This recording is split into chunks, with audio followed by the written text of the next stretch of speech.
एवढा मोठा वाढवण प्रकल्प येतोय, तो देशाचा असला तरी महाराष्ट्रामध्ये येतोय, त्याचा फायदा इकडच्या भूमिपुत्रांना घेतलाच पाहिजे। माझे गेल्या वर्षीचे पैसे ह्या वर्षीचे उपलब्ध असणारे निधी डिसेंबरपर्यंत संपून परत एकदा अजितदादांकडे आणि परत एकदा फडणवीस साहेबांकडे जाऊन बोलणार की साहेब माझे ह्या वर्षीचे पैसे संपलेले आहेत, मला अजून किमान 500 कोटी द्या। तुमच्या समोर उभं राहिल्यानंतर लोक परत त्यांच्या घरी खाली हात जाता कामा नये, ही भूमिका असली पाहिजे। पाकिस्तानमध्ये असलेल्या हिंदूंपेक्षा जास्त काळजी आम्ही हिंदू राष्ट्रामधल्या मुसलमानांची घेतो। तुष्टीकरणाचं राजकारण, लांगुल चालन आणि हिंदू द्वेष हे जे तुम्हाला मुस्लिम लीगमध्ये दिसेल तसं तुम्हाला काँग्रेसमध्ये दिसतंय। मी तर नेहमी म्हणतो की जी भूमिका माझ्या वडिलांच्या आयुष्यामध्ये बाळासाहेब ठाकरेंनी निभावली, माझ्या आयुष्यामध्ये तीच भूमिका देवेंद्र फडणवीसजींनी निभावली आहे। महाराष्ट्राला 2029 पर्यंत कुठे घेऊन जायचं आहे याचा रोडमॅप आदरणीय देवेंद्र फडणवीस साहेबांचा तयार आहे। मी माझी धर्माची अगर बाजू घेत असेल तर अन्य लोकांना मिरची लागण्याचं काय कारण नाही। आणि म्हणून तुम्हाला नेहमीच नितेश राणेंचे खटके सय्यबळू उडताना दिसणारच। नितेश राणेंना शिवाय सगळ्यांना देत असताना तुम्हाला ऐकायलाच मिळणार, पण नितेश राणे हा नेहमीच महाराष्ट्र आणि हिंदू धर्माची बाजू घेत असताना तुम्हाला दिसेल। नमस्कार, मी अजित चव्हाण। आज भारतीय जनता पक्षाच्या प्लॅटफॉर्मवरती आपण एका अशा तरुण नेतृत्वाशी बोलणार आहोत की जे गेली काही वर्ष सातत्यानं चर्चेत आहेत। आमचे फायरब्रँड नेते, राज्याचे मत्स्य आणि बंदरी विभागाचे मंत्री नितेश राणे जे आपल्याबरोबर आहेत। राणेसाहेब, आपलं खूप खूप स्वागत। कधी नव्हे ते एवढी मोठी ही GRची चळत माझ्या हातात आहे। कोकणच्या मत्स्य शेतीला शेतीचा दर्जा देण्याचं काम आपण केलं आहे आणि एक गठ्ठा GRचा माझ्या हातामध्ये, हे कधी नव्हे ते घडतं आहे। आपलं या मुलाखतीत सुरुवातीला स्वागत करत असताना या सगळ्या निर्णयांबद्दल मी आपलं अभिनंदन करतो। 100 दिवसांच्या कृती आराखड्यामध्ये बंदरे विभागाची 100% कामगिरी अत्यंत समाधानकारक आहे। सर्वप्रथम त्याबद्दल। सर्वप्रथम तुमच्या प्रश्नामध्ये चूक सुधारतो। आम्ही कोकणातल्या फक्त मच्छीमारांचे नाही, पण महाराष्ट्रातल्या मच्छीमारांसाठी त्यांच्या मत्स्य शेतीला कृषीचा दर्जा दिलेला आहे। त्याच्यामध्ये गोड्या पाण्यातले पण मच्छीमार आहेत, समुद्रातले मच्छीमार आहेत। त्याच्यामुळे आपल्या प्रश्नाकडून गैरसमज होता कामा नये म्हणून सुरुवातीला त्याला चूक सुधार करतो। आणि पहिल्या 100 दिवसामध्ये आमचं मत्स्य खातं असो किंवा आमचे बंदरं खातं असो, आदरणीय देवेंद्र फडणवीस साहेबांनी आम्हा सगळ्यात मंत्र्यांना त्यांच्या दूरदृष्टीप्रमाणे काही उद्दिष्ट साधून दिलेलं आहे। महाराष्ट्राला 2029 पर्यंत कुठे घेऊन जायचं आहे ह्याचा रोडमॅप आदरणीय देवेंद्र फडणवीस साहेबांचा तयार आहे आणि त्या रोडमॅपवर चालण्याचं काम आमच्यासारखे मंत्रिमंडळातले त्यांचे सहकारी करत आहेत। खरं म्हणलं तर स्क्रिप्ट लिहिलेली आहे, आम्ही फक्त काम करतो आहे। आणि म्हणून तुम्हाला तुमच्या हातात असलेला GRचा गट्टा असो किंवा 100 दिवसामध्ये आम्ही घेतलेले निर्णय असो किंवा आत्ता येणाऱ्या कालावधीमध्ये बंदरे आणि मत्स्य खात्यामध्ये जे होणारे बदल असो, या सगळ्याचा रोडमॅप हा देवेंद्र फडणवीसजींकडे पहिल्यापासून तयार आहे आणि त्याची अंमलबजावणी करण्याचं काम आमच्यासारखे त्यांचे मंत्रिमंडळाचे सहकारी करतात। महाराष्ट्रामधल्या मासेमारीला शेतीचा दर्जा मिळाल्यानं काय आमूलाग्र बदल होईल, काय फायदा होईल? सर्वात त्याचं प्रश्नाचं उत्तर देण्या अगोदर आत्ता आपल्या मत्स्य शेती किंवा मत्स्य क्षेत्र हे देशामध्ये त्याची काय स्थिती हे समजून घेणं गरजेचं आहे। कारण का आपण कुठून कुठे जाऊ पाहतोय हे समजल्याशिवाय तुमच्या प्रश्नाचं उत्तर किंवा प्रश्नाला न्याय देऊ शकणार नाही। आज समुद्रातल्या मासेमारीमध्ये आपण देशामध्ये 6व्या क्रमांकावर आहोत। म्हणजे आंध्र, केरळ, तमिळनाडू हे सगळे राज्य आपल्यापेक्षा पुढे आहेत। गोड्या पाण्यातल्या मासेमारीसाठी ज्यासाठी आम्ही आदरणीय देवेंद्र फडणवीसजींच्या आग्रहाखातीर किंवा त्यांच्या आदेशाप्रमाणे आम्ही आता स्वतंत्र धोरण पण तयार करतो आहे। गोड्या पाण्याच्या मासेमारीमध्ये आपण 16व्या क्रमांकावर आहोत देशामध्ये। म्हणजे एक जागी 6, दुसऱ्या जागी 16, म्हणजे आपल्याला जी काही झेप घ्यायची आहे ह्याचा अंतर तुम्हाला मी ऑलरेडी सांगतो आहे। आणि त्याचमुळे हे जे काही शेतीचा दर्जा दिल्यामुळे आपला पारंपरिक मच्छीमार जो आहे, जो भोई समाजाचा आहे, जो गाभित समाजाचा आहे, हा जो काही पारंपरिक मच्छीमार आहे, जो गोरगरीब समाज आहे, त्याला खऱ्या अर्थाने आपल्याला बळकट करायचं असेल त्याला खऱ्या अर्थाने आजच्या जगाच्या स्पर्धेमध्ये जो मासेमारीमध्ये मोठ्या प्रमाणामध्ये आधुनिकीकरण झालेलं आहे, मोठ्या प्रमाणामध्ये त्याच्यामध्ये बदल झालेला आहे. आता जाळ्यांचं विविध पद्धतीने त्याचं मॉडर्नायझेशन झालेलं आहे. पर्सनेटसारखी हे सगळी शेती आता मोठ्या प्रमाणामध्ये करत असल्यामुळे आमचा जो पारंपरिक मच्छीमार हा त्या स्पर्धेमध्ये कुठे कमी पडता कामा नये, त्यालाही आम्ही आर्थिक बळ दिलं पाहिजे. आणि म्हणून त्याला कुठल्या पद्धतीने आम्ही त्याचा महिन्याचा खर्च किंवा वार्षिक खर्च आम्ही कुठल्या पद्धतीने त्याला अजून त्याचे ताकद देऊ शकतो किंवा कमी करू शकतो. उदाहरण त्याच्या इन्शुरन्समध्ये आता जसं शेतकऱ्यांना विमा कवच मिळतं, विम्यामध्ये त्यांना सूट म्हणजे विविध सुविधा भेटतात, त्याच पद्धतीच्या सुविधा आता मच्छीमारांना पण भेटणार. दुसरं म्हणजे त्यांना असंख्य जे महत्त्वाच्या किसान क्रेडिट कार्डसारख्या ज्या योजना आहेत, ज्या आमच्या आदरणीय नरेंद्र मोदी साहेबांनी सुरू केलेल्या आहेत, त्या योजनांचा पण लाभ आता हे नाही भेटणार. म्हणजे किसान सन्मान योजना असो, किसान क्रेडिट कार्ड असो, जे विविध जे काही 6,000 12,000 दरमहा भेटणार, त्याही गोष्टीचा आपण त्यांना सुविधा भेटण्याची त्यांची आता त्या निकषामध्ये आता मच्छीमार पण बसत आहेत. पहिलं काय व्हायचं, जेव्हा आपल्याकडे वादळ यायचं त्याच्यामुळे नुकसान व्हायचं. आता नुकसान झाल्यानंतर नेमकं त्यांना नुकसान भरपाई द्यायची कशी, जे आज आपण शेतकऱ्यांना अवकाळी पाऊस झालं ते लगेच आपण त्यांना नुकसान देण्यासाठी सरकार पुढे सरसावते आणि त्या पद्धतीने मोठ्या प्रमाणामध्ये आपण शेतकऱ्यांना त्या संकटाच्या काळात आपण मदत करण्यासाठी आपल्याकडे नियम कायदे आहेत. तसेच नियम कायदे मच्छीमारांसाठी स्पष्ट केलेले नव्हते. आपल्याला स्पेशल केस करायला लागायचं. मला आठवतं जेव्हा फयान नावाचं वादळ काही वर्षा अगोदर जेव्हा कोकणात आलेलं, तेव्हा सन्मान्य राणेसाहेब आमच्या सिंधुदुर्गाचे पालकमंत्री होते, तेव्हा स्पेशल केस म्हणून त्यांनी ते पॅकेज आणलेलं. म्हणून असे कुठलेच नियम नाही. वादळ आल्यानंतर आपण मच्छीमारांना मदत करू शकतो त्यांच्या बोटीसाठी, त्याच्या साधन समृद्धीसाठी. आता ह्या कृषीचा दर्जा दिल्यानंतर त्या चौकडीत राहून जसं आपण शेतकऱ्यांना मदत करतो त्याच पद्धतीने आम्ही आता मच्छीमारांना मदत करू शकतो. उदाहरण आता काही आठवड्या अगोदर अर्नाळा आणि या भागामध्ये, धाणू या भागामध्ये वादळ आलं, मोठ्या प्रमाणामध्ये आमच्या मच्छीमारांचं नुकसान झालं. आत्ताच्या निकषा म्हणजे कृषीचा दर्जा अगोदरच्या निकषामध्ये अगर पाहाल, टोटल झालेलं नुकसान किती होतं, 1,89,00,000. द्यायचं झालं तर ते काही लाखांमध्येच आपण त्यांना देऊ शकतो. कृषीचा दर्जा मिळाला असल्यामुळे मी संबंधित खात्याच्या मंत्र्यांबरोबर स्वतः जाऊन बैठक घेतली. हे जे काही वादळ आहे आता GR आल्यानंतरच आलेलं आहे आणि म्हणून तुम्ही शेतीचे निकष लावून आता त्यांना आपल्याला मदत करायला हवी. किती मदत मिळेल आता 1,89,00,000 तुलनेने आम्ही किमान त्यांना 1.5 ते 2.25 कोटी देण्याची आमची तयारी आणि त्या पद्धतीचा तो प्रस्ताव पण आम्ही मंत्रिमंडळामध्ये आणण्याच्या तयारीमध्ये. म्हणून हा जो काय खऱ्या अर्थाने जो बदल होणार आहे, एक लक्षात घ्या, आर्थिक सक्षम आपण त्यांना जो पारंपरिक आमचा मच्छीमार आहे खऱ्या अर्थाने त्यांना बोला. आता त्याला कुठली साधन समृद्धी घ्यायची असेल, कुठलेही आधुनिक जाळं घ्यायचं असेल, कुठली काही चांगली मोटर घ्यायची असेल, मोठी कुठली बोट घ्यायची असेल, तो पैसे कुठे उभे करणार. मग आम्ही गेल्या आठवड्यात आम्ही राज्य सहकारी बँकेकडे जाऊन बसलो. आमचे बाळासाहेब औनस्कर साहेब तिथे आहे. त्यांना आम्ही जाऊन विनंती केली की साहेब, राज्याचे ज्या जिल्हा बँक आहेत त्यांना आम्ही शेतकऱ्यांची बँक म्हणून आतापर्यंत आपली ओळख आहे की जिल्हा बँकला गेले ते सगळी मदत शेतकऱ्यांच्या किंवा ग्रामीण अर्थकारणाला खऱ्या अर्थाने बळकट देणारी जिल्हा बँक असते. आता त्यांना जाऊन आम्ही विनंती केली की साहेब, आता आम्हालाही कृषीचा दर्जा मिळाला आहे, आम्ही पण शेतकरीच आहोत, म्हणून शेतकऱ्यांना ज्या ज्या योजना तुम्ही आणताय, शेतकऱ्यांना ज्याच्या जिल्हा बँक फायदे देत आहेत तसे फायदा आता तुम्ही मच्छीमारांनाही द्या. मग त्यांनी राज्याच्या त्यांच्या सगळ्या GMना, जनरल मॅनेजरांना बोलवलेलं, ते सगळ्या जिल्हा बँकच्या अध्यक्षांना त्यांची स्वतः बोलणार आहेत.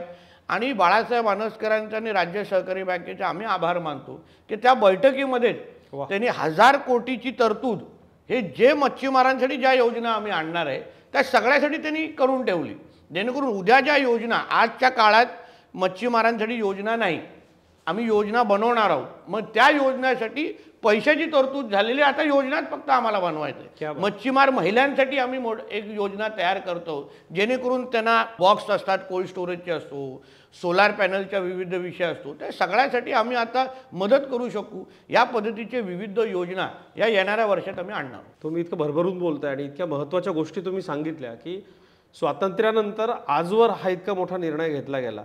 कोकणच्या एका सुपुत्राला इतकं महत्त्वाचं पद मिळाल्यानंतर, मी आज सकाळीच वर्तमानपत्रात वाचून आलो, नवी मुंबईपासून वॉटर टॅक्सी, इथून आम्हाला गणपतीत गावाला जायचं असेल तर तुम्ही बोटीची व्यवस्था करताय. ह्या सगळ्या क्रांतिकारी निर्णयांच्या पाठीमागे काय विचार असतो? विचार म्हणजे देवेंद्र फडणवीसजींची दूरदृष्टी एकच आहे. जसं मी तुम्हाला सुरुवातीला सांगितलं, आदरणीय मुख्यमंत्र्यांना आमच्या महाराष्ट्राला पुढच्या 5 वर्ष एका महत्त्वाच्या टप्प्यावर घेऊन जायचं. उदाहरण $1 ट्रिलियन इकॉनॉमी जे नेहमी आदरणीय देवेंद्र फडणवीस साहेब म्हणतात. आमचं मत्स्य आणि बंदरे खातं हे पहिल्या 5 क्रमांकावर असलं पाहिजे, योगदान देणारं असलं पाहिजे, राज्याला महसूल उभं करणारे खाती असली पाहिजे. ह्या दृष्टिकोनातून माझा प्रयत्न आहे. मी अन्य लोकांसारखं नाही, ह्या लोकप्रिय योजना काढल्या म्हणून माझ्या खात्याला पैसे नाही अशापैकी रडणाऱ्यापैकी मी नाही. माझं खातं, माझी दोन्ही खाती जेव्हापर्यंत माझ्याकडे आहेत, दोन्ही खात्याचं स्वतःचं उत्पन्न उभं करून राज्याला आम्ही उत्पन्न कसं देऊ शकतो, आमचे उत्पन्न उभं करून आम्ही स्वतःचे प्रकल्प कसे राबवू शकतो, ह्या दृष्टिकोनातून आमचे प्रयत्न आहे. आणि म्हणूनच तुम्ही मला काही माझ्या सुरुवातीच्या बैठकांमध्ये पाहिलं असेल, मी जेव्हा या दोन्ही खात्याचा आर्थिक आढावा घेतला की गेल्या वर्षी नेमकं किती खर्च झालेले आहेत, किती पैसे अखर्चित राहिलेले आहेत आणि ते का अखर्चित राहिलेले आहेत आणि त्यानुसार पुढच्या 1 वर्षामध्ये सगळी तयारी नियोजन सुरू केलेलं आहे. मी डिसेंबरपर्यंत माझे गेल्या वर्षीचे पैसे, ह्या वर्षीचे उपलब्ध असणारे निधी डिसेंबरपर्यंत संपून परत एकदा अजितदादांकडे आणि परत एकदा फडणवीस साहेबांकडे जाऊन बोलणार की साहेब माझे ह्या वर्षीचे पैसे संपलेले आहेत, मला अजून किमान 500 कोटी द्या, मला अजून खर्च करायचे आहेत, माझ्याकडे पुरवणी मागण्यासाठी मी मागणीमध्ये पैसे मागण्यासाठी माझी तयारी असेल. या दृष्टिकोनातून आमची हे दोन्ही खात्यांना आर्थिक सक्षमतेच्या दिशेने घेऊन जात असताना रोजगार निर्मिती, आता ह्या दोन्ही प्रकल्पाचा जे तुम्ही उल्लेख केला, वॉटर ट्रान्सपोर्ट ज्याला जलवाहतूक आपण ज्याला म्हणतो, तुम्ही बाहेरगावी जात असाल, बाहेरगावी फिरायला जात असताना तुम्ही बघत असाल की नुसतं ते लोक रस्ते आणि रेल्वेवर अवलंबून नाही आहेत. त्यांच्यासाठी जलवाहतूक हे बाहेरच्या देशांमध्ये एक फार प्रमुख वाहतुकांमध्ये एक आहे. म्हणजे तुम्ही कुठल्याही बाहेरच्या युरोपियन देशामध्ये जावा, कुठलाही महासत्ता असलेल्या देशांमध्ये जा, प्रत्येकाकडे जलवाहतूकची एक वेगळी यंत्रणा आहे. त्याच्यावरच बोट आदरणीय देवेंद्र फडणवीस साहेबांनी ठेवलेलं आहे की बाबा आम्ही आता त्यांना मेट्रो मॅन म्हणून त्यांची ओळख आहे की मुंबईमध्ये मेट्रोचं जाळं ज्या पद्धतीने देवेंद्र फडणवीसजींनी तयार केलं त्याच्यामुळे मुंबईचा चेहरामोहराच बदलला. कोस्टल रोड हे आदरणीय देवेंद्र फडणवीस साहेबांचा ड्रीम प्रोजेक्ट आहे. आज कोस्टल रोडमुळे आपल्या सगळ्यांचे आयुष्य किती सुकर झालेलं आहे. तसंच जसं मेट्रो मॅन अशी त्यांची ओळख आहे, तसंच येणाऱ्या काळामध्ये मुंबई वॉटर मेट्रो मॅन म्हणून पण त्यांची ओळख आम्ही तयार करणार, जेणेकरून पूर्ण जलवाहतूक म्हणजे MMR रिजनमध्ये जलवाहतूक तयार करण्याची आम्ही कोची वॉटर मेट्रो, आता तुम्ही कोचीमध्ये जाल तर तिथे कोची वॉटर मेट्रो म्हणून त्यांची एक सुविधा आहे, जिथे MMR रिजन म्हणजे Nariman point to Bandra, Bandra to Versova, Bandra to Dahisar अशा पद्धतीचे MMR रिजनमध्ये विविध पद्धतीने आम्ही 8 ते 10 रूट आमची तयारी करण्याची विषय तर DPR आमच्याकडे सुपूर्द झालेला आहे. डिसेंबर 2026 पर्यंत आम्ही त्याचा पहिला टप्पा सुरू करणार आहोत. तसंच नवी मुंबईला एअरपोर्ट जे येत आहे, नवीन एअरपोर्ट येत आहे, तिथे ही जलवाहतूक सुरू व्हावी असं आदरणीय देवेंद्र फडणवीस साहेबांचं म्हणणं आहे. त्या दृष्टिकोनातून कालच मी बैठक घेतली. मी त्यांना काय सांगेल की नुसतं तुम्ही नवी मुंबईपर्यंत विचार करू नका. नवी मुंबई एअरपोर्टला आपण रेडिओ जेटीकडून 40 मिनिटांमध्ये जाऊ शकतो. अगदी बरोबर. इथे रेडिओ जेटीवर चढायचं, डायरेक्ट नवी मुंबई एअरपोर्टवर उतरायचं, फ्लाईट पकडायची आणि आपल्या ज्या दिशेला जायचं. म्हणजे ह्या दोन्ही गोष्टीला आपण एकत्र करून टाकू. त्याचबरोबर रोरो सर्व्हिस जे तुम्ही त्याचा कोकणाच्या प्रत्येक माणसाची त्याची उत्सुकता आहे का कधी सुरू होत आहे. आपल्याला दरवर्षी आमचे मीडियातले मित्र बातम्या देऊन थकतात, ते खड्ड्यावर झूम करून थकतात की बाबा एवढे खड्डे झाले आहेत, ह्याव झाले आहेत. आता आमचं सरकार जलवाहतुकीच्या माध्यमातून रोरो सर्व्हिस जे आज इथून जर तुम्हाला अलिबागवर घेऊन जाता, जिथे तुम्ही थेट गाडी आतमध्ये टाकली तर लगेच तुम्ही मांडवा जेटीकडे उतरता, गाडीनी डायरेक्ट अलिबागकडून निघून जाता. तशीच तुम्ही माझगाव ते रत्नागिरी 3 तास, माझगाव ते विजयदुर्ग 4.5 तास आणि माझगाव ते मालवण 5 तास अशा पद्धतीची बोट आता आम्ही आणण्याच्या तयारीमध्ये आहोत. सगळ्या गोष्टी अंतिम टप्प्यात आहेत आणि एकदा तो विषय सुरू झाल्यानंतर ह्यावेळी गणेश चतुर्थीपासून आम्ही तो विषय सुरू करणार आहे. फक्त गणेश चतुर्थीसाठी नाही. काही लोकांमध्ये गैरसमज आहे की नुसतं गणेश चतुर्थी असं नाही. तुम्हाला रोज ती बोट इथून सिंधुदुर्गापर्यंत रत्नागिरीपर्यंत घेऊन जाईल. 2 तास तिथे बोट थांबणार. 2 तासापर्यंत नंतर परत तुम्हाला मुंबईच्या दिशेने येणार. म्हणजे रोज ती फेरी तुम्हाला तिथे घेऊन जाणार. 100 गाड्या म्हणजे 100 गाड्या तुम्ही आतमध्ये टाकू शकता आणि 500 पॅसेंजर अशा पद्धतीची ती मोठी फेरी असणार आणि ती आम्ही लवकरच सुरू केला असल्यामुळे म्हणजे जलवाहतुकीच्या माध्यमातून अर्थकारणामध्ये बळ भेटेल, पर्यटनाला चालना भेटेल, त्याचबरोबर मोठ्या प्रमाणामध्ये ह्या निमित्ताने रोजगार निर्मिती होईल. कारण का जिथे जिथे ती फेरी थांबणार, उदाहरण मांडवाला आता थांबल्यामुळे तुम्ही मांडवाचा परिसर बघा, मांडवा जेटीचा आणि त्या भागातला सगळीकडे तिथे हॉटेल, रेस्टॉरंट, व्यवसाय सगळ्या मोठ्या प्रमाणामध्ये सुरू झालेलं आहे. तसंच उद्या रत्नागिरीमध्ये तुम्हाला मिळेल, तसंच तुम्हाला विजयदुर्गमध्ये भेटेल, तसंच तुम्हाला मालवणमध्ये भेटेल. आणि ती एकच फेरी चालणार नाही. आम्ही ही जाहीर झाल्यानंतर अजून 2 कंपन्या आलेल्या आहेत की आम्हालाही रूट द्या त्या. वा, जसं तुम्हालाकडे स्पाइसजेट, इंडिगो, एअर इंडिया असे सगळे पर्याय असतात, उद्या त्याचेही पर्याय तुम्हाला जलवाहतुकीच्या निमित्ताने भेटणार. नितेशजी, एक खूप मोठा विषय तुमच्या खात्याअंतर्गत आहे, ते म्हणजे वाढवण बंदर. महाराष्ट्राचा चेहरा बदलण्याची ताकद असलेला हा प्रोजेक्ट आहे.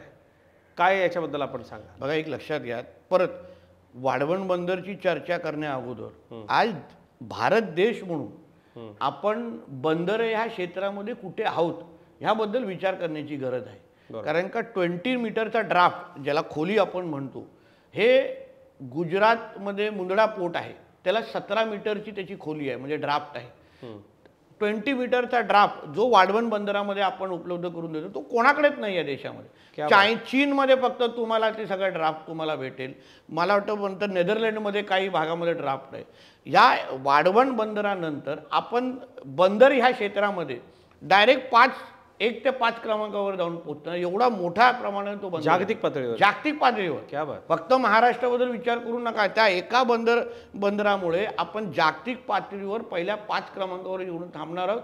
अशा पद्धतीचा दूरदृष्टी आपल्या आदरणीय पंतप्रधानांची आहे आणि त्याप्रमाणे महाराष्ट्र सरकार म्हणून आपण त्याच्यामध्ये 26% आपला वाटा आहे. क्या बात. आदरणीय देवेंद्र फडणवीस साहेब मुख्यमंत्री झाल्यापासून त्यांनी सातत्याने असे कुठलेच 2 आठवडे गेले नाही जे त्यांनी वाढवण बंदरासंदर्भात बैठक घेतली नाही, त्याच्याबद्दल सूचना दिल्या नाही, त्याच्याबद्दल मार्गदर्शन केलं नाही.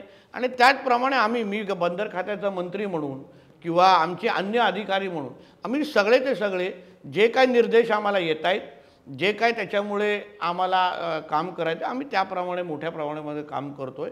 एक तुमच्या माध्यमातून पूर्ण किनारपट्टी असो किंवा महाराष्ट्रातल्या जे तरुण तरुणींना मी सांगेन, कारण तो एक भाग आपण उत्तर महाराष्ट्राला पण जोडतोय, ते देवेंद्रजींनी सांगितलेलं आहे. पण त्या निमित्ताने मोठ्या प्रमाणामध्ये होणारी रोजगार निर्मिती ह्यावर महाराष्ट्राच्या मुलामुलींनी लक्ष ठेवलं पाहिजे. नुसतं हातावर हात ठेवून बसता कामा नाही. आम्ही कौशल्य विकास मंत्रालयाच्या माध्यमातून किंवा NSDC जी दिल्लीची एक फार मोठी महत्त्वाची संस्था आहे कौशल्य विकासाबद्दल, त्याबद्दल त्यांच्याबरोबर गेल्या आठवड्यात माझी बैठक झाली. आमची इच्छा आहे की वाढवणमध्ये येणारे जे विविध स्किल आहेत, कौशल्य आहेत किंवा नोकऱ्या आहेत, त्याच्या बाबतीची जे काही मार्गदर्शन आहे, ट्रेनिंग आहे, आत्तापासून मुलांना भेटले पाहिजे. म्हणजे नितेश राणे बोलतो म्हणून नोकरी लावा, फडणवीस साहेबांची शिफारस म्हणून नोकरी लावा, ह्यापेक्षा महाराष्ट्रातल्या तरुण तरुणींनी स्वतःहून जेव्हा ते कौशल्य विकासाचे जेव्हा कार्यक्रम राबवले जातील, सहभागी व्हायचं, ट्रेनिंग घ्यायची, स्वतःला सक्षम करायचं आणि स्वतःच्या मेरिटवरती नोकरी मिळवा. कारण त्या नोकऱ्या तुमच्यासाठी आहेत. पहिलं प्राधान्य भूमिपुत्रांसाठी आहे.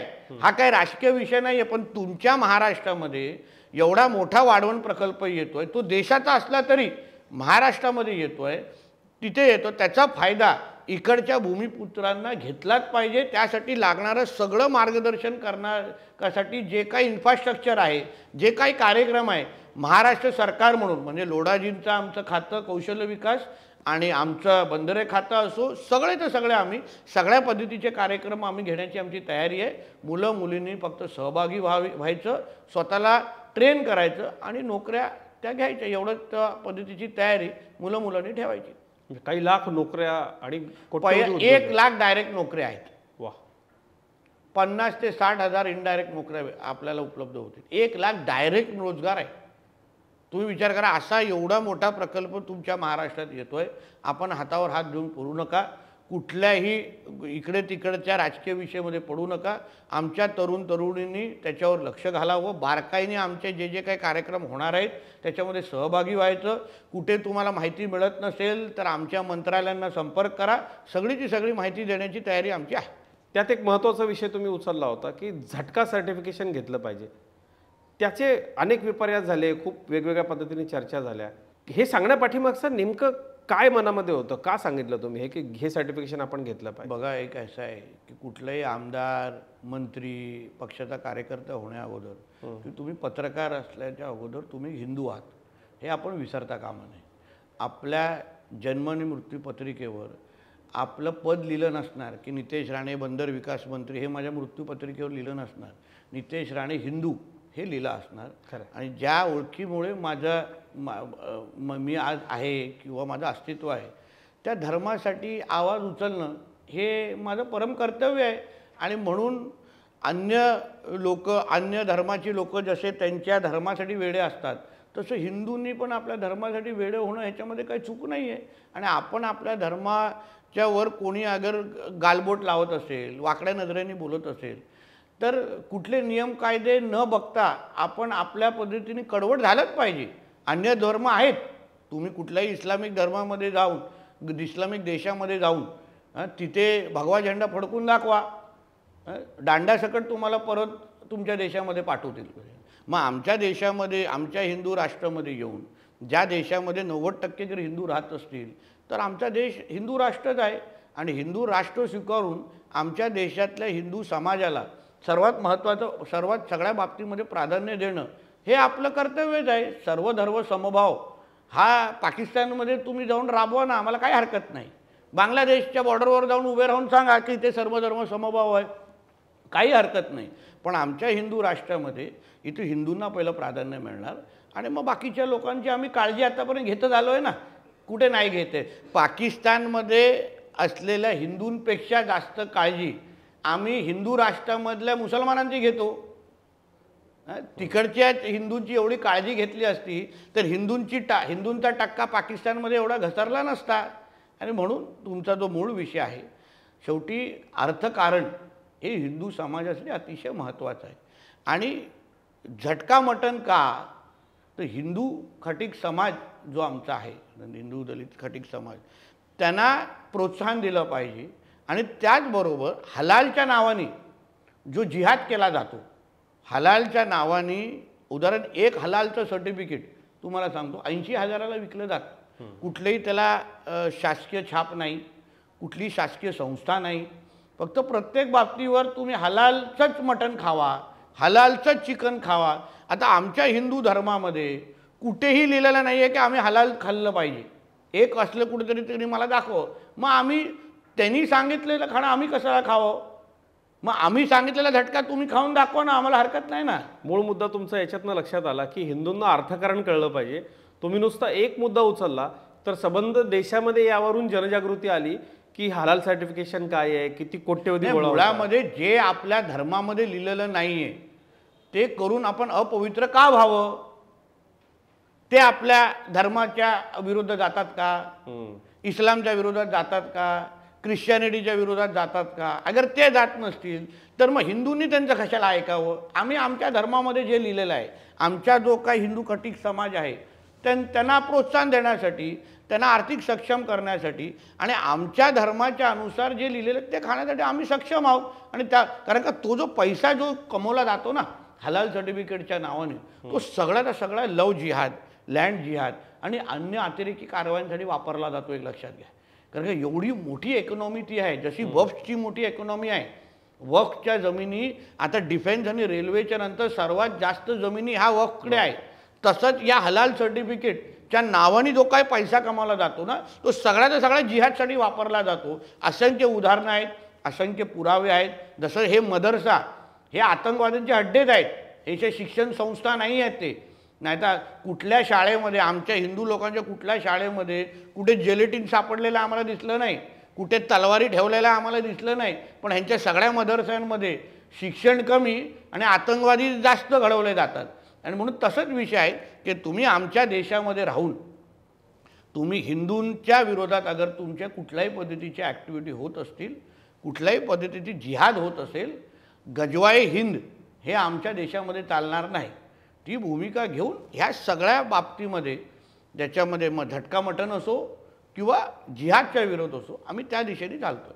एकटे तुम्ही बोललात, अख्ख्या देशात नाही आंतरराष्ट्रीय पातळीवरती त्याची चर्चा झाली. दोन मतप्रवाह होते. एकीकडे विरोध होत होता आणि विरोध करणाऱ्यांमध्ये हिंदूच जास्त होते. पण खाजगीत असं बोललं जात होतं की नितेश राणेंनी हा मुद्दा उचलला आणि सामान्यांपर्यंत जनजागृती झाली. या सगळ्या लोकांना काय उत्तर द्याल? बघा, स्वातंत्र्यवीर सावरकरांनी एक चांगलं वाक्य सांगितलेलं आहे की हिंदूंना मुसलमानांकडून त्रास नाही, हिंदूंना हिंदूंकडूनच त्रास आहे. असं आहे. म्हणून त्याच्यामध्ये काय नवळ नाही.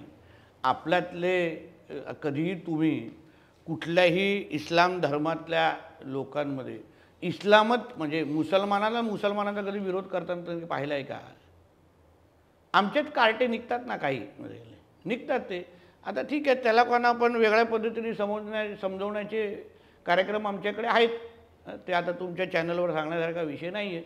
पण शेवटी आम्ही आमच्या धर्मासाठी वेडे आहोत, आमच्या धर्मासाठी कट्टर आहोत आणि म्हणून आमच्या धर्माच्या विरोधात मग कोणी येत असेल तर त्याला त्या पद्धतीने समजवण्यासाठी आमची तयारी आहे. नितेशजी, भारतीय जनता पक्षाच्या वतीनं नुकतंच अहिल्यादेवी होळकरांच्या 300व्या जयंतीनिमित्तानं प्रचंड मोठ्या प्रमाणात कार्यक्रम घेतले गेले आणि किती मोठं कार्यकर्तृत्व त्यांनी केलं हे देशाला दिसलं. काँग्रेसनं आतापर्यंत हिंदुत्वासाठी काम करणाऱ्या अशा व्यक्तिमत्वांना दाबून ठेवलं होतं असं वाटतं? बघा, काँग्रेस ही मुळात मुस्लिम लीगचा दुसरा भाग आहे. मुस्लिम लीगची कार्यपद्धती अगर तुम्ही बघितली, तुष्टीकरणाचं राजकारण, लांगुल चालन आणि हिंदू द्वेष, हे जे तुम्हाला मुस्लिम लीगमध्ये दिसेल, जे तुम्हाला अल कायदामध्ये दिसेल, तसं तुम्हाला काँग्रेसमध्ये दिसतंय. आम्ही काही वर्ष त्याच्यामध्ये राहिले असल्यामुळे आम्ही फार जवळून पाहिलेलं आहे की ते कुठल्या पद्धतीने हिंदूंचा द्वेष आणि या सगळ्या गोष्टी करतात. आणि म्हणून मी तुम्हाला स्पष्ट सांगतो की काँग्रेसला हिंदूंचा देशच आहे. आता काल बकरी ईदसाठी सगळे काँग्रेसचे नेते जाऊन कत्तलखान्यामध्ये उभे राहिले. पण मला कधी ह्यांनी ऐकलं नाही की बाबा आमच्या होळीच्या अगोदर आम्हाला सल्ले दिले जातात की ड्राय होळी खेळा, रंगाचा वापर करू नका, आमची दिवाळी आली तर लगेच फटाके फोडू नका, नॉईज पोल्युशन करू नका. पण आता बोला ना की बकरी ईद पण व्हर्च्युअल साजरे करा. बकऱ्यांना कापड, कुठे गेले ते प्राणीप्रेमी जे आम्हा लोकांना सल्ले देत हिंदू सणांच्या अगोदर, मग आमच्या मोठ्या मोठ्या सणांच्या अगोदर आम्हाला येऊन आम्हाला सल्ले देणार हिंदू सण, आता कुठल्याही बकरी ईदच्या अगोदर आम्हाला दिसत नाही. म्हणून काँग्रेसची मानसिकताच हीच आहे. कत्तलखान्यामध्ये उभे राहणारे काँग्रेसचे नेते कधीही आमच्या हिंदू सणांच्या अगोदर हिंदूंसाठी आवाज उचलताना दिसत नाहीत. आणि म्हणूनच काँग्रेसची कार्यपद्धती, जसं मी तुम्हाला सांगितलं, अहिल्यादेवी होळकरांचा विषय असो, डॉक्टर बाबासाहेब आंबेडकरांचा विषय असो किंवा छत्रपती शिवरायांचा विषय असो, छत्रपती संभाजीराजेंचा विषय असो, ह्या प्रत्येक महापुरुषाच्या विरोधात भूमिका घेण्याचं काम आत्तापर्यंत काँग्रेसने केलेलं आहे. आणि त्याची असंख्य उदाहरणं आहेत. ते काय आता सांगता तुमचा एपिसोड संपेल एवढा मोठा विषय आहे ते. नितेशजी, सातत्यानं तुमच्या विधानांनंतर देशभरामधला मीडिया एका तरुण नेत्याच्या पाठीमागे लागतो, पण तुम्ही काही कोणाला दाद देत नाही. अगदी स्पष्टपणे प्रत्येक गोष्टीला सामोरं जाण्याची ताकद आपल्यामध्ये आहे. ही विचारांची स्पष्टता आणि हिंदुत्वावरची निष्ठा काय या पाठीमागे आहे? मुळामध्ये बघा काय आहे, खरं बोलणं हे कोणाला आवडत नाही. मी माझी धर्माची अगर बाजू घेत असेल तर अन्य लोकांना मिरची लागण्याचं काय कारण नाही. कारण का मी माझ्या हिंदू राष्ट्रामध्ये उभं राहून अगर माझ्या हिंदू समाजाची बाजू घेत असेल तर त्याच्यामध्ये काहीच हरकत नाही. कोण, जसं मी तुम्हाला अगोदर पण बोललो की कोण पाकिस्तानमध्ये उभं राहून हिंदूंची बाजू घेत नाही आहे, कुठल्या इस्लामिक राष्ट्रामध्ये उभं राहून हिंदूंची बाजू घेत नाही आहे. म्हणून मी घेतलेल्या भूमिका की मी जे काही म्हणतो, हे असंख्य हिंदुत्ववादी कार्यकर्त्यांनी जे काही तळागाळात जे काम करत आहेत, असंख्य हिंदुत्ववादी विचाराच्या ज्या आमच्या संघटना आहेत, ज्या दिवस रात्र आपल्या धर्मासाठी संघर्ष करत आहेत, त्यांची बाजू आणि त्यांचं म्हणणं मी माझ्या फक्त तोंडातून म्हणतो आहे. कारण का शेवटी ते लोक दिवस रात्र लव जिहादचे पीडित कुटुंबियांना ते लोक वाचवतात. असंख्य जे तळागाळामध्ये होणारे जे काही त्यांच्या सातत्याने संघर्ष होतो या जिहाद्यांबरोबर, त्याचा वाचा फोडण्याचं काम आमच्यासारखे लोक करतात आणि म्हणूनच आम्ही हिंदू समाजाची बाजू जितकं शक्य आहे तेवढं आम्ही घेत राहणार. बघा, राजकीय परिणाम मला काय उद्या माझं होणार एवढा विचार करून मी ते बसलेलो नाही. कारण का शेवटी मी जसं म्हणेन की मी माझी मूळ ओळखच हिंदू असल्यामुळे मला पुढे काय होणार एवढी चिंता नाही. आणि म्हणून चिंता करण्यासारखे ते समोरचे लोक नाही आहेत बेसिकली. आणि म्हणून मी माझ्या पद्धतीने आजही बोलणार, उद्याही बोलणार. ज्यांना आवडेल ते ठीक आहे, नाही आवडलं असेल तरी ठीक आहे. पण आवडणाऱ्या लोकांचं प्रमाण हिंदू समाज एक तुम्हाला मी सांगतोय मोठ्या प्रमाणामध्ये जागृत आता होत चाललेला आहे. पहिल्यासारखा हिंदू समाज राहिलेला नाही आहे. लोकसभेनंतर मोठ्या प्रमाणामध्ये हिंदू समाजामध्ये जागरूकता आली. आपल्या विचाराचं सरकार, हिंदुत्ववादी विचाराचं सरकार आज महाराष्ट्रामध्ये असलं पाहिजे हा विचार घेऊन हिंदू समाजाने मतदान केलं. आणि हिंदू समाजाचा विचार, हिंदुत्व विचार जोपासण्यासाठी आता महाराष्ट्रामध्ये एकमेव पक्ष आहे जो हिंदू समाजाला सुरक्षित ठेवू शकतो, जो आपल्या हिंदू माता भगिनींना सुरक्षित ठेवू शकतो, जे आपले मंदिरांना सुरक्षित ठेवू शकतो आणि ह्या जिहाद्यांना वटणीवर आणू शकतो, तो आहे म्हणजे भारतीय जनता पक्ष. त्याचे अनेक कार्यकर्ते महाराष्ट्रात आपल्या नेतृत्वाखाली आता हिंदुत्ववादी चळवळीत काम करतायत. त्याकरता आपलं अभिनंदन. पुन्हा राजकीय प्रश्नांकडे वळतो. न्यायालयानं सांगितल्यानुसार आता स्थानिक स्वराज्य संस्थांच्या निवडणुका घ्याव्या लागणार आहेत. मुंबईत, कोकणात आपल्याला जिथं जिथं जबाबदारी दिली तिथे तिथे निवडणूक जिंकणारा एक्सपर्ट अत्यंत कमी वयामध्ये अशी तुमची ख्याती आहे. या निवडणुकांना सामोरं जाताना काय भावना आहे, कार्यकर्त्यांना काय सांगा? बघा, एक महत्त्वाची भूमिका आताही ठेवली पाहिजे. शेवटी जसं राज्यामध्ये हिंदुत्ववादी विचाराचं सरकार आपण लोकांनी निवडून आणलं आणि म्हणून हिंदू समाजाने एक लक्षात ठेवलं की बघा, आम्ही गेल्या दीड दिवसामध्ये घेतलेले महत्त्वाचे निर्णय बघा. आता गेल्या 2 दिवसापासून विशालगडवर मोठ्या प्रमाणामध्ये देवाभाऊंचा बुलडोझर सुरू आहे. अन्य भागांमध्ये जिथे जिथे जिहादी लोकांची नाटकं सुरू होते तिथे तिथे आमचं सरकार कडक भूमिका घेते. तोच विचार घेऊन महापालिका आणि नगरपालिका आणि जिल्हा परिषदेकडे पाहिलं पाहिजे. कारण का जिहाद करणारे आज गावागावामध्ये आणि शहराच्या कानकोपऱ्यामध्ये महापालिकेची यंत्रणा, जिल्हा परिषदेची यंत्रणा मोठ्या प्रमाणामध्ये हिंदू समाजाच्या विरोधात वापरताना आपल्याला दिसत आहेत. कुठे जागा बळकवत आहेत, कुठे कत्तलखाने सुरू करतायत. मग त्यावेळी कत्तलखाने बंद करायचे असतील तर महापालिकेच्या परवानगी आपल्याला लागतात. कुठे शहरामधले जी जागा जेव्हा बळकवत असताना लँड जिहाद करत असताना तेव्हा महापालिका आणि जिल्हा परिषदची आपल्याला गरज लागते. तर अशा वेळी स्थानिक स्वराज्य संस्थेमध्ये पण हिंदुत्ववादी विचाराचेच महापौर, हिंदुत्ववादी विचाराचे जिल्हा परिषद अध्यक्ष, हिंदुत्ववादी विचाराचे नगराध्यक्ष निवडून कसे येतील त्याच्यावर हिंदू समाजाने फार बारकाईने विचार करायला पाहिजे. आणि त्यासाठी भारतीय जनता पक्ष म्हणून आम्ही सगळे हिंदुत्ववादी विचाराचे कार्यकर्ते त्याप्रमाणे सज्ज आहोत. सत्य लोकांना सांगणं, हिंदू समाजाला आज भारतीय जनता पक्षाची का गरज आहे, जसं तुम्हाला सांगितलं की हिंदू समाजाला सुरक्षा देण्यासाठी, की हिंदुत्वाचा विचार जोपासण्यासाठी आज भारतीय जनता पक्षाची गरज आहे. जसं उदाहरण आपण म्हणतो की 93-92च्या दंगलीनंतर जर तेव्हा हिंदुत्ववादी विचाराचे कार्यकर्ते आणि शिवसेनासारखे पक्ष बाळासाहेब ठाकरे नसते तर आज मुंबई वाचली नसती.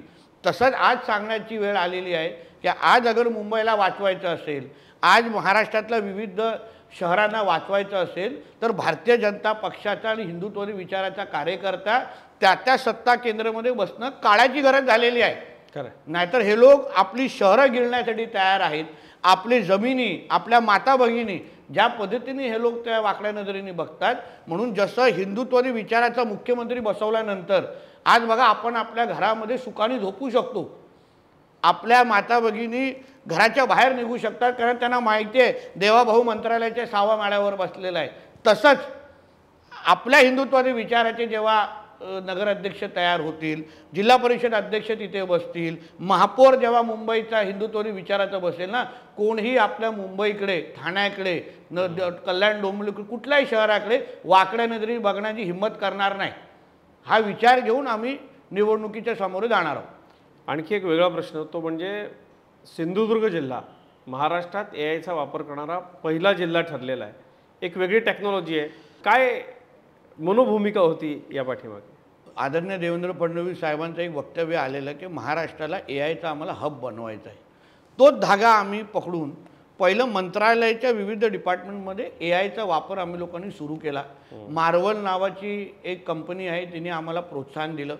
मग मी तिथे एक विचार असा मांडला, मार्वलच्या ते प्रतिनिधी होती, की का नाही आपण सिंधुदुर्ग जिल्ह्यामध्ये आपण AIचा वापर विविध विभागांमध्ये करू शकतो. आमचा तसा दुर्गम जिल्हा आहे, आमच्या इकडे 100% कर्मचारी भरलेले नाही आहेत. आम्हाला शासनाची ही अडचण माहिती आहे. शेवटी सगळे अडचण स्वीकारून आपल्याला पुढे जायचं असतं, पण त्याच्यावर मात करण्याची मानसिकता आणि इच्छाशक्ती असली पाहिजे. म्हणून आज आम्ही 8 विभागामध्ये AIचा वापर अतिशय नीट पद्धतीने करण्यासाठी आमची तयारी आहे. जिल्हा परिषद, कृषी, पोलीस डिपार्टमेंट, महसूल डिपार्टमेंट, सगळ्या डिपार्टमेंटमध्ये AIचा वापर करून जिथे जिथे आमच्याकडे अधिकारी वर्ग कमी आहे, जिथे जिथे आमच्याकडे कर्मचारी वर्ग कमी आहे, तो रोल किंवा तो भाग आपण AIच्या माध्यमातून भरू शकतो का. एक छोटा उदाहरण तुम्हाला देतो. आरोग्य विभागामध्ये आमच्या सिंधुदुर्गामध्ये डॉक्टरांची कमी असते, नेहमी बोंब असते की आमच्याकडे हे नाही. उदाहरण कुठलाही अगर स्पेशलिस्ट डॉक्टर आपल्याला लागेल, पण इमर्जन्सीमध्ये आपल्याकडे तो डॉक्टर नाही आहे. आता AI चॅटबॉक्सच्या माध्यमातून आपण मुंबईमध्ये बसलेला डॉक्टर, गुजरातमध्ये बसलेला डॉक्टर किंबहुना लंडनमध्ये बसलेला तो स्पेशलिस्ट डॉक्टरशी कनेक्ट करून आपण ती ट्रीटमेंट तिकडेच त्या पेशंटला देण्याची आपल्याला त्या पद्धतीची मुभा आहे, की त्या पद्धतीची फॅसिलिटी आहे. म्हणून AIच्या माध्यमातून सिंधुदुर्ग जिल्ह्याचे असंख्य महत्त्वाचे प्रश्न सोडवण्याची तयारी आमची आहे. आणि म्हणून AIचा जास्तीत जास्त वापर जिल्ह्याच्या विकासामध्ये आम्ही कसं करू शकतो यासाठी आमची तयारी आम्ही सुरू केलेली आहे. तुम्हाला आता अनेक राजकीय नेते, कार्यकर्ते ऐकत असतील आत्ता. हा खूप महत्त्वाचा विषय आणि महाराष्ट्रामध्ये पहिल्यांदा तो तुम्ही तुमच्या जिल्ह्यामध्ये करताय. खरंच प्रभावीपणे AIचा वापर या सगळ्या जिल्हा प्रशासनाच्या यंत्रणेत होऊ शकतो? नक्की होऊ शकतो. जिल्हा प्रशासनाच्या, आता तुम्ही सिंधुदुर्ग जिल्हा प्रशासनाच्या कुठल्याही आमच्या विभागाच्या प्रमुखाला विचारा, त्यांनी स्वागतच केलेलं आहे. कारण का त्याची अडचण आम्ही दूर करतोय. ज्या अधिकारी येऊन जेव्हा आम्हाला सांगतात की आम्ही हे करू नाही शकत, AI त्याचा उत्तर आहे, चला तुम्हाला आम्ही मदत करतो. AI चॅटबॉक्स वापरा, AIची टेक्नॉलॉजी वापरा. ट्रॅफिकमध्ये विविध पद्धतीचे सोल्युशन आम्हाला भेटत आहेत. पोलीस यंत्रणेला आपले केसेस सॉल्व्ह करण्यासाठी विविध आपल्याला यंत्रणा भेटते. महसूलचे जे दाखले आहेत तो सगळ्याचा सगळा डेटा आम्ही कलेक्टला कमीत, आता उदाहरण देवेंद्रजींचं म्हणणं आहे की 0% पेंडन्सी असली पाहिजे, म्हणजे काहीच खात्यामध्ये पेंडन्सी ठेवू नका. त्याचा योग्य उत्तर AI आहे. म्हणून मी माझ्या अन्य जिल्ह्यातल्या, आता मी काय एवढा काही ज्येष्ठ नाही काय, पण मी प्रयत्न करतोय. अन्य ज्येष्ठ मंत्री आहेत, अन्य ज्येष्ठ नेते मंडळी आहेत. माझं म्हणणं आहे की एक छोटासा आमच्या 12 लाखाच्या लोकसंख्या असलेल्या जिल्ह्याने हा प्रयत्न केलेला आहे. आमची इच्छा आहे की देवेंद्र फडणवीसजींचा विचार हा प्रत्येक जिल्ह्यामध्ये गेला पाहिजे.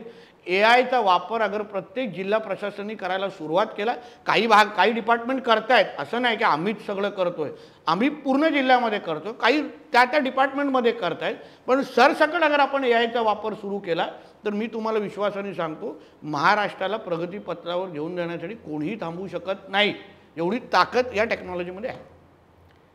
शेवटाकडे जाताना महाराष्ट्राचे माजी मुख्यमंत्री नारायणराव राणेंचे पुत्र म्हणून तुम्ही राजकारणात प्रवेश केला, त्या दिवसापासून मी तुम्हाला फॉलो करतोय. पत्रकार म्हणून सातत्यानं तुम्हाला मी कव्हर करत आलो.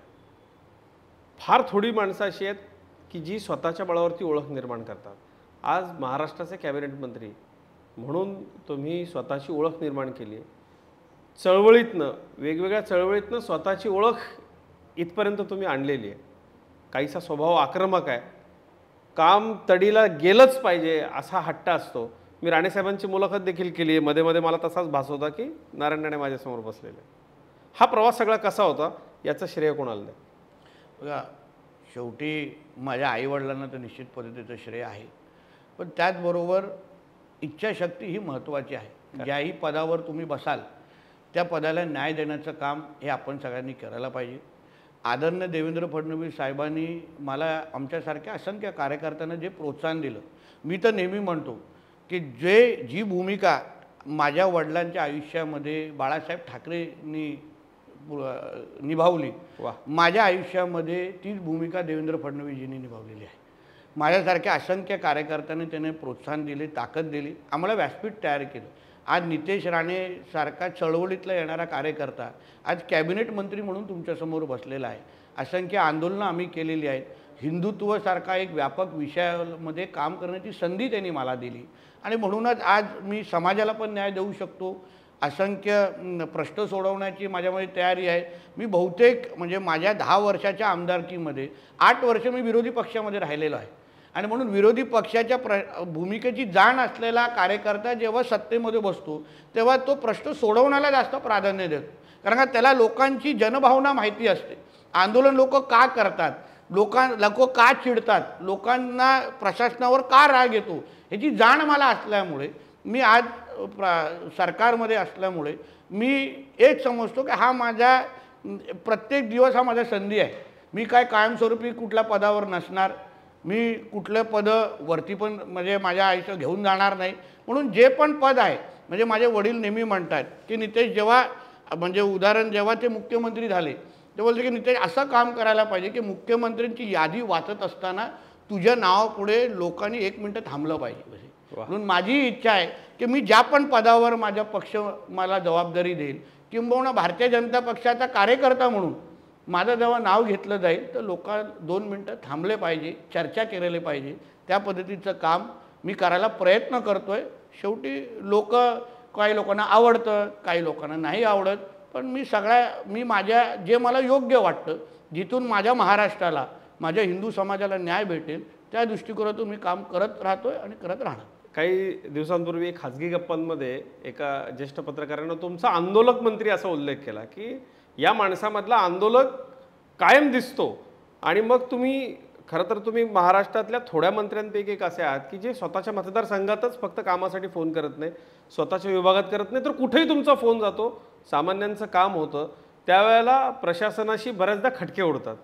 तुम्ही थोडेसे आक्रमक आहात असा संदेश सगळीकडे जातो. या सगळ्या लोकांना तुम्हाला काय सांगायचं की ही पोटतिडकी, हा आक्रमकपणा कशासाठी असतो? बघा, लोकांना रिझल्ट हवा असतो. वा, लोक तुम्ही काय कारणं देतात ह्याच्यावर अवलंबून नसतं. लोक काही असंख्य लोक, काल माझ्या भारतीय जनता पक्षाच्या प्रदेश कार्यालयात माझा जनता दरबार झाला. लोक नागपूरवरून आलेली, विदर्भातून आलेली, कोकणातून खूप लांबून लांबून लोक येतात. तुमच्या समोर उभं राहिल्यानंतर लोक परत त्यांच्या घरी खाली हात जाता कामा नये, ही भूमिका असली पाहिजे. तुमच्याकडे ताकद आहे, तुम्ही अधिकारी वर्ग हे शेवटी समोरच्या माणसाची कमिटमेंट बघतात, तुमची तळमळ बघतात. मला आक्रमक म्हणत, पण मी आक्रमक लोकांसाठी वापर. आता काल एका आंदोलनामध्ये मला निर्दोष सुटका केली गेली, पण मी आंदोलन नेमकं का केलं? लोकांसाठी केलं, पारंपरिक मच्छीमारांसाठी केलं. माझ्या घरात मच्छी देत नव्हते म्हणून मी केलं नव्हतं ते, पण लोकांच्या हितासाठी केलेले आंदोलन जेव्हा प्रामाणिक पद्धतीने आम्ही करतो ना, तेव्हा समोरच्या अधिकाऱ्याला पण माहिती आहे की हा माणसाची दखल घेतली पाहिजे. आणि आपला फोन केल्यानंतर कुठला अधिकारी दखल घेणार नाही असं महाराष्ट्रात कधी होणार नाही. आज होत नाही, उद्याही होणार नाही, कारण का आम्ही स्वार्थासाठी कधी त्यांना फोन करत नाही. आम्हाला गरज नाही. आम्ही राजकारण, समाजकारण एक जबाबदारी स्वीकारून ह्या क्षेत्रामध्ये आहोत. 9 ते 5 नोकरी नाही, किंवा आम्हाला एवढं श्रीमंत व्हायचं ह्यासाठी आम्ही इथे नाही आहे. आम्हाला महाराष्ट्रामध्ये बदल घडवायचा आहे. आणि आज देवाभाऊच्या अंतर्गत काम करत असताना आम्हाला फार मोठी व्यासपीठ मिळालेली आहे. आणि म्हणून तुम्हाला नेहमीच नितेश राणेंची खटके सह्याबरोबर उडताना दिसणारच. नितेश राणेंना शिवाय सगळ्यांना देत असताना तुम्हाला ऐकायलाच मिळणार. पण नितेश राणे हा नेहमीच महाराष्ट्र आणि हिंदू धर्माची बाजू घेत असताना तुम्हाला दिसेल. शेवटचा प्रश्न, देशाचे पंतप्रधान नरेंद्र मोदीजींचा ज्या परिवारांना स्नेह लाभतो अशा परिवारांपैकी महाराष्ट्रातला आपला परिवार आहे. नेते म्हणून पंतप्रधानांशी किती वेळा संवाद साधण्याचा योग आला आणि कसं मार्गदर्शन त्यांचं लाभतं? 2-3 महिन्या अगोदरच माननीय पंतप्रधानांची भेट आम्ही राणे कुटुंबियांनी आम्ही घेतली होती. आणि काही मिनिटाची ती एक अतिशय आठवणीत राहण्यात अशी ती भेट होती. म्हणजे एक आदर्श नेता काय असतो, म्हणजे एवढ्या छोट्यातल्या छोट्या गोष्टी त्यांनी आमच्या अवतीमध्ये, म्हणजे लहान मुलांना जवळ घेणं, माझ्या मुलाला जवळ घेऊन त्याच्याशी 2 मिनटं बोलणं, मला माझ्या काही पत्रकार परिषदेबद्दल माझं कौतुक करणं, म्हणजे म्हणजे देशाचा किंवा जगातला सर्वोच्च नेता जेव्हा तुम्ही तुमच्या कामाची दखल घेतो तेव्हा आमच्यासारख्या कार्यकर्त्यांना अजून काय हवं आहे? आमच्यामध्ये 100 हत्तीचं बळ आलं त्याच्यानंतर. म्हणून अशा नेतृत्वाखाली आम्हाला काम करण्याची संधी भेटते. आमचा भारत देश महासत्ता बनवण्याच्या मार्गावर जातो आहे, हे भारतीय म्हणून मला निश्चित पद्धतीने अभिमान आहे. निश्चित.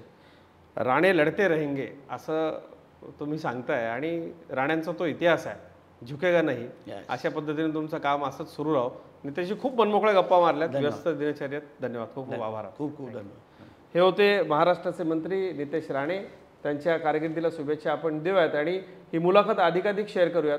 आपल्या सगळ्यांचे आभार. धन्यवाद.